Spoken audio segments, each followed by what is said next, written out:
Hey everyone, today we have Rishi with us, who is a GIA certified gemologist, and I'll be asking some frequently asked questions जो हमारे audience normally जानना चाहते हैं. So Rishi, I will start with my question first. So I recently got this ring from Mandala. So can you tell me about this stone? Of course I will tell you about the stone but उससे पहले मैं आपको बताना चाहता हूँ कि मंडला की story क्या है and how did we start Mandala. So basically मेरे को ऐसा लगा काफ़ी टाइम पे जेमस्टोन इंडस्ट्री में होने के बाद कि सेमी प्रेशियस स्टोन्स जो होते हैं they are not looked at properly. और बहुत सारे रीसेलर्स हैं मार्केट के अंदर जो सेमी प्रेशियस स्टोन्स सेल कर रहे थे पर कोई ऑथेंटिसिटी का प्रूफ नहीं था. So I one day thought why not, since I believe in consciousness और मुझे जेमस्टोन्स के ऊपर बहुत विश्वास था. So I thought let's start with this and you won't believe for the first time जब मैंने जेमस्टोन प्रिक्योर करे and I want to launch them. तो मैंने काफ़ी बल्क के अंदर जेमस्टोन्स प्रिक्योर करे and as soon as I got those gemstones I got them certified from a lab in Jaipur. और यू वोंट बिलीव कि उस टाइम पे जिस लैब से मैंने सर्टिफाई कराया था उसने बोला कि हाँ everything is genuine and authentic. And during the process of making the bracelets और मेकिंग रिंग्स एंड XYZ मुझे रियलाइज़ हुआ कि उसके ऊपर से कलर उतरना शुरू हो गया, फ्लेक्स आने शुरू हो गए. Then I thought what is this, कि मेरे पास तो सर्टिफिकेशन भी है कि ये जेन्युइन स्टोन्स है भी या नहीं. So then I sent it to one of the most trusted labs और वहाँ जाके पता लगा कि सब स्टोन्स के ऊपर कोटिंग हुई है, कलर एनहांसमेंट हुआ हुआ है. सो then I thought, no, every gemstone that we are going to be selling, we will have a proper certification, we will have them tested properly और हम खुद ही रफ स्टोन्स खरीद के उसको कट कराएंगे. फिर कट कराने के बाद we will sell it. So Mandla के अंदर you will see only a very few gemstones that are available in there. So whatever I have been procuring, मैं उन्हीं स्टोन्स को प्रिक्योर करता हूँ जिसके ऊपर मेरे को 100% विश्वास है. ऑफकोर्स मार्केट में जिसकी डिमांड है वो, पर जिसके ऊपर मेरे को 100% विश्वास है वही स्टोन्स मैं प्रिक्योर करता हूँ. And the stone that you wearing today is citrine and citrine is very high in demand in today's world. And आज से 10 साल पहले जाते हैं तो सेमी प्रेशियस स्टोन्स को कोई पूछता भी नहीं था, मार्केट में बहुत डिमांड नहीं थी इनकी. बट वेस्टर्न कंट्रीज के अंदर people were using semi precious stones to attract certain energies. अब सेमी प्रेशियस स्टोन की खास बात क्या है कि अब सिट्रीन की अगर हम बात करते हैं सो इट्स अ रिप्लेसमेंट और a substitute of yellow sapphire. तो येलो सफायर जो है बहुत स्ट्रॉन्ग एनर्जी होती है और कहते हैं कि एस्ट्रोलॉजर को पूछे बिना येलो सफायर नहीं पहनना चाहिए, but citrine anybody can wear it. So citrine करता क्या है कि आपकी लाइफ में बहुत सारी प्रॉस्पेरिटी लेके आता है, मनी अट्रैक्ट करता है. So in case you are looking for prosperity and money and also negative energies को ब्लॉक करता है. So you can wear citrine. So definitely अगर आपने खरीदा है तो you will see a lot of inflow of money in your life in the coming months. So this is what citrine does. I will look forward to that. But okay, I have to ask this. Do we need to consult an astrologer before wearing this या फिर कोई भी पहन सकता है? देखिए कहा जाता है कि अगर आपका एस्ट्रोलॉजिकल चार्ट इन स्टोन से अलाइन नहीं है और आप कोई भी स्टोन पहन लेंगे तो ये बहुत नेगेटिव इफेक्ट भी शो कर सकते हैं. ये नवरत्न की बात मैं कर रहा हूँ, बट अगर सेमी प्रेशियस स्टोन्स की बात करते हैं तो I don't see a problem. कोई भी कभी भी पहन सकता है. आई से अगर आप स्टोन को देखें और उसको देख के अट्रैक्ट हो जाए कि wow I want to have this, so it is for you, तो आप उसको पहन सकते हैं. It is like your body tells you कि जब आपको शुगर की क्रेविंग होनी शुरू होती है then you see some sugary thing and you want to eat that thing. आपको पानी की प्यास लगती है तो आप पानी देख के आपको मन करता है कि हाँ मैं पानी पी लूँ. सो सिमिलरली अगर स्टोन को देख के आपका मन करे कि हाँ दिस इज़ फॉर मी, तो you can where that semi precious stone. अब like that means कि मुझे सारा मंगला का सारे rings लेने पड़ेंगे because everything is very attractive. But like now I've noticed कि you mentioned a lot about semi-precious stones, precious stones. What's the difference between them? Like सो देखिए अगर हम प्रेशियस और सेमी प्रेशियस को दो पार्ट्स में डिवाइड करते हैं, अगर आपने मोस स्केल के बारे में सुना है तो मोस स्केल के ऊपर अगर हार्डनेस ज़्यादा है स्टोन्स की तो फर्स्ट टॉप 10 स्टोन्स जिनकी हार्डनेस है जैसे कि डायमंड, रूबी, सफायर्स, इनको हम प्रेशियस कैटेगरी में बोलते हैं और बाकी के सारे जो स्टोन्स हैं वो सेमी प्रेशियस होता है. सेकंड मोस्ट इंपॉर्टेंट फैक्टर कि स्टोन की रेयरिटी कैसी है. अगर कोई स्टोन है जो कॉमनली फाउंड है, बहुत सारी कंट्रीज़ के अंदर माइन होता है और बहुत ही ईजिली अवेलेबल होता है और बहुत सारे क्वांटिटीज़ के अंदर अवेलेबल होता है तो ऑटोमेटिकली वो सेमी प्रेशियस की कैटेगरी में आ गया. बट वैसे ही अगर कोई स्टोन्स हैं जो बहुत रेयर हैं, जैसे कि नवरत्न है, हमारे कल्चर में बहुत टाइम से चलते आ रहे हैं. So navratna have been considered rare stones because बहुत सारी अवेलेबिलिटी इनकी नहीं है, कुछ सर्टेन कंट्रीज़ के अंदर ये माइन होता है एंड उनके अंदर भी क्वालिटीज़ और कलर्स में बहुत डिफरेंस आ जाता है. So that's the reason they are called semi precious. जैसे कि गोल्ड की मैं बात करता हूँ, टाइटेनियम की बात करता हूँ, तो ये बहुत ही रेयर मेटल्स हैं, हर जगह पे माइन नहीं होते हैं। अफ्रीका के अंदर, इंडिया के अंदर बहुत कम माइंस है। अब लगभग फिनिश ही हो चुकी है गोल्ड की माइंस। तो बट चाइना के अंदर अभी very recently they found a huge big mine जहाँ काफ़ी सारा गोल्ड प्रेजेंट था। पर हर कंट्री के अंदर गोल्ड की माइनिंग नहीं होती, that's why it's a precious metal. But अगर मैं और मेटल्स की बात करता हूँ, कॉपर की बात करता हूँ, या मैं बात करता हूँ एल्यूमिनियम की, तो बहुत सारी largely available around the world. So that's why, and बहुत सारी क्वांटिटीज में अवेलेबल है, that's why it's not a very expensive metal. Okay. So I have this question and I think कि लोगों के भी माइंड में ये होगा, तो कौन से स्टोन्स के लिए वी नीड एस्ट्रोलॉजर की कंसल्टेशन? देखिए, मैं आपको रिकमेंडेशन देता हूँ, अगर नवरत्न की बात है तो नवरत्न कोई भी स्टोन आपको पहनने हैं, 9 स्टोन्स जिनको बोला जाता है, इसमें diamond, ruby, sapphire, emerald, cat's eye, coral, तो इनको आप पूछिए एस्ट्रोलॉजर से और बिना उसके मत पहनिए। एंड सेमी प्रेशियस स्टोन्स के अंदर तो बहुत सारे स्टोन्स हैं, there are like hundreds of stones जो कि आप पहन सकते हो बिना रिकमेंडेशन के।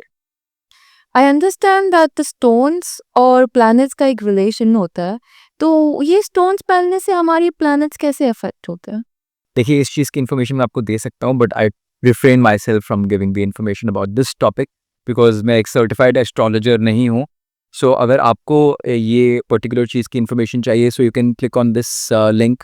और हमें रिसेंटली एक फेमस एस्ट्रोलॉजर हैं सलोनी जी, जिनके साथ पॉडकास्ट रिकॉर्ड किया था, और उसमें सलोनी जी ये सारी इन्फॉर्मेशन दे रहे हैं कि क्या चीज़ किसके लिए बनी है और कैसे काम करती है। सो कमिंग बैक, मैं आपको एक चीज़ बताना चाहता हूँ कि ओवर द इयर्स मैंने बहुत सारे क्लाइंट से पर्सनली बात करी, एंड मुझे इस चीज़ की रियलाइजेशन हुई कि बहुत सारे लोगों की ज़िंदगी बदल गई after wearing the gemstones, because they were going through a tough time in different parts, different areas of their life, और उन्हें किसी एस्ट्रोलॉजर ने रेकमेंड किया कि आपको ये जेमस्टोन पहनना चाहिए, and suddenly that problem disappeared from their life. या फिर उनकी अगर ग्रोथ जो है वो स्लो हो रही थी, तो वो ग्रोथ फास्ट होनी शुरू होगी, या उनको प्रॉब्लम्स आ रही थी किसी लाइफ में किसी चीज़ के रिलेटेड, तो वो प्रॉब्लम्स जो है ऑटोमेटिकली डिसअपीयर होना शुरू होगी। सो मेरे को पर्सनली भी इस चीज़ का एक्सपीरियंस है इन द पास्ट, जब मैंने जेमस्टोन पहनने शुरू किए थे। So I was going through something और the other in my life, and every time I wore something, that thing literally just kept itself away from me. So gemstone काम करते हैं, डेफिनेटली करते हैं, एंड अगर आप हमारे ऑडियंस जो है ये वीडियो देखेंगी तो they will be able to understand कि कैसे काम करते हैं। So authenticity is a major concern जब हम जेमस्टोन्स खरीदते हैं, and I think you are the perfect person who can tell me कि ये जेमस्टोन ऑथेंटिक है, कैसे चेक कैसे करते हैं उनको? देखिए, आज की डेट के अंदर टेक्नोलॉजी इतनी ज़्यादा बढ़ चुकी है, जैसे एआई की बात करते हैं, किसी ने सोचा भी नहीं होगा कि ऐसा होने वाला है फ्यूचर के अंदर। सो इतनी ज़्यादा एडवांसमेंट के साथ बहुत सारे इक्विपमेंट्स भी आ गए हैं, जिससे कि lab grown diamonds, lab grown emeralds, तो बहुत सारे स्टोन्स जो है वो लैब के अंदर ही बनने शुरू हो गया है, और वो इतनी फाइन क्वालिटी आ गई है कि नेकेड आई से उसको देख के आइडेंटिफाई करना it is next to impossible. आप कोई भी सर्टिफाइड जेमोलॉजिस्ट ले आइए और उनको पूछिए कि हाँ, दिस इज दिस रियल और नॉट, आई पर्सनली फील कि 100% चांस है कि वो नहीं बता पाएंगे मेजॉरिटी ऑफ द केसेस के अंदर, क्योंकि इतनी फाइन क्वालिटी आ गई है। So my personal recommendation is कि आप ऐसे जेमोलॉजिस्ट के पास जाइए, या फिर ऐसी लैब के ऊपर ट्रस्ट कीजिए जो बहुत ही कंट्रोल्ड एनवायरनमेंट के अंदर ऑपरेट करती हो, जैसे कि गवर्नमेंट स्टैंडर्ड्स हैं जो फॉलो करते हैं, इंडस्ट्री स्टैंडर्ड्स जो फॉलो करते हैं। So very less labs are there in our country and internationally also, वो नेम फिंगर टिप्स पे है, almost like 5 to 7 labs are only there. So उन लैब से आप सर्टिफिकेशन कराइए, जैसे जीआईआई होगी, आईजीआई होगी, जीआईए होगी, क्यूपलिन होगी, स्विस लैब होगी, and there are government bodies हैं जो इस चीज़ को कंट्रोल करती हैं। So IGI, GTL, this is another lab in Jaipur जहाँ से हम लोग सर्टिफिकेशन यूजुअली कराते हैं। So this is my personal recommendation, क्योंकि उन लोगों के पास बहुत सारे इक्विपमेंट्स हैं उसको चेक करने के लिए कि ये जेमस्टोन एक्चुअली में असली है या नहीं है, इसका ओरिजिन क्या है, इसकी केमिकल कॉम्पोजिशन क्या है। एज अ लेमैन और एज अ जूलर हम लोग वो इंस्ट्रूमेंट्स कैरी नहीं करते। It is only with the genuine lab जो कि कंट्रोल्ड है। ओके, सो अभी कौन से जेमस्टोन्स अभी हाई डिमांड में होंगे एंड व्हाई? सो देखिए, जो नवरत्न है, they are always going to be in demand. उसकी डिमांड कभी ख़त्म नहीं होने वाली जब तक कि लोग एस्ट्रोलॉजी के अंदर बिलीव करते हैं, and people have been believing in astrology for like 10,000 years. अगर मैं बात करता हूँ रामायण के टाइम की, राम जी के टाइम की, तो उस टाइम पे भी एस्ट्रोलॉजी होती थी, जेमस्टोन्स लोग पहनते थे और आज भी पहनते हैं। So it's been 10,000 years. But coming to the current era कि आज के टाइम में we are in 2024 25 now, so इसके अंदर किस जेमस्टोन की ज़्यादा डिमांड है? तो मैं ज्वेलरी पर्सपेक्टिव से बोलूँगा कि एमरल्ड्स की बहुत ज़्यादा डिमांड है। अगर अब रिसेंटली जो अंबानी वेडिंग हुई थी, एवरीबडी हैज़ सीन दैट, उसमें almost everybody, all the film stars and the family itself, सब लोगों ने एमरल्ड्स पहने हुए थे, बड़े-बड़े एमरल्ड्स पहने हुए थे, and those were beautiful emeralds. So emeralds is very high in demand. हमारे खुद के ज्वेलरी स्टोर पे अगर हम कलर स्टोन ज्वेलरी की बात करते हैं तो 70% 80% लगभग एमरल्ड की ज्वेलरी हमारे पास मिलेगी एज ऑफ नाउ। इससे पहले रूबीज बहुत ज़्यादा डिमांड में थे, but now the current scenario, current phase is for emeralds. I now really want to know कि what are your personal favorite like gemstone? See, my personal favorite, I would say, if I go from top to bottom, first is definitely diamonds. I love diamonds and different shapes and different cuts of diamonds. And second, I would say is ruby. Very fascinating. अगर आप बर्बी ruby देखेंगे red colour की, तो it's beautiful, really beautiful to look at. And इसके बाद मैं बात करता हूँ सफ़ायर्स की। So I love blue sapphire, something that I resonate with, and मुझे उसको देख के बहुत ही अच्छा फील होता है, and I sometime get lost while I am looking at a blue sapphire. एक बारी I had a 40 carat stone with me, और I started looking into that. I was in my lap sitting looking at the stone, and I realise कि मुझे 20 minute हो गए उसको देखते हुए, and I lost track of time. I lost track of everything that was going on, and the sudden realization कि oh wow, कि 20 minute से मैं इसके अंदर ही देख रहा हूँ. So I literally got lost. So yeah, so these are few stones that I absolutely love. So like now I want to talk about pricing. So अब gemstones के pricing कैसे determined होते हैं? देखिए, जेमस्टोन के प्राइजेज़ अगर आपको identify कर रहे हैं तो कोई ऐसा स्टैंडर्ड नहीं है जैसे रैपापोर्ट है डायमंड के लिए, बट फॉर अदर जेमस्टोन्स बहुत बेसिक सी 4 चीज़ें हैं मैं आपको जो बताता हूँ, जो कि डायमंड्स का प्राइस भी डिफाइन करती है, but there is no standard as such as of now. So उसका कट कैसा है, क्लैरिटी कैसी है, मतलब उसके अंदर कोई इंक्लूजन तो नहीं है, ट्रांसपेरेंट पीस होगा तो महँगा होगा, अगर इंक्लूजन्स होंगी तो सस्ता होगा। ओरिजिन उसका कहाँ से वो बेसिकली कहाँ से ओरिजिनेट हुआ, कौन-सी माइन से निकला हुआ है, वो भी उसका प्राइस डिफाइन करती है। अगर बहुत ही ऐसी माइन्स है जो रेयर है और जिनमें अब स्टोन्स निकलने बंद हो गए हैं, तो वहाँ के स्टोन्स महँगे होंगे, और ऐसी माइन्स है जहाँ पे भी बहुत सारा फ्लो है, बहुत सारी चीज़ें निकलते हैं, तो वहाँ के स्टोन्स जो है वो लगभग कंपैरेटिवली सस्ते होंगे। जेमस्टोन कौन-सा जेमस्टोन है, जैसे रूबीज़ के प्राइसेज़ ज़्यादा होते हैं, डायमंड के प्राइसेज़ ज़्यादा होते हैं, सफ़ायर्स के ज़्यादा होते हैं। इनकी अवेलेबिलिटी पे भी डिपेंड करता है।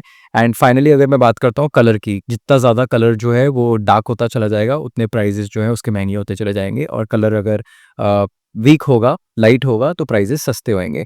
एंड लास्टली कैरेट, कितना साइज़ है स्टोन का, अगर स्टोन बड़ा होगा तो महंगा होगा, छोटा है तो सस्ता होगा। सो ये कुछ फैक्टर्स हैं जो डिफाइन करते हैं स्टोन का प्राइस क्या होना चाहिए। But however I would say whenever you buying a stone you should keeping the certification in mind, the origin in mind, इन दोनों चीज़ों को कांस्टेंट रख के यू कैन कंपेयर 1 और 2 प्लेसेस कि आपको कैसी स्टोन की क्वालिटी कहाँ पे मिल रही है। Once you start comparing, once you start seeing different places पे stones, you will automatically get to know कि हाँ, इसका क्या प्राइस अप्रॉक्सीमेट होना चाहिए। पर इसके साथ-साथ जो मार्केट में डिमांड एंड सप्लाई पे भी बहुत ज़्यादा डिपेंड करता है कि प्राइसिंग काफ़ी बार ऐसा होता है कि हमें खुद प्रोक्योरमेंट करनी होती है, तो वी गो टू श्रीलंका या डिफरेंट प्लेसेस, और हम देखते हैं कि वहाँ पे स्टोन्स के जो प्राइसेज़ हैं वो लगभग डबल ही हो गए हैं पिछली बार से। So last to last year I went the prices were say X, और इस बारी मैं गया तो prices were X into 2। So it's again a situation of demand and supply. Thank you so much, Rishi. That's it for today. And अगर आपके पास कोई gemstones regarding questions है, you can drop them in the comment sections, and हम उनमें से गिन चुन के उनको answers देंगे next episode में.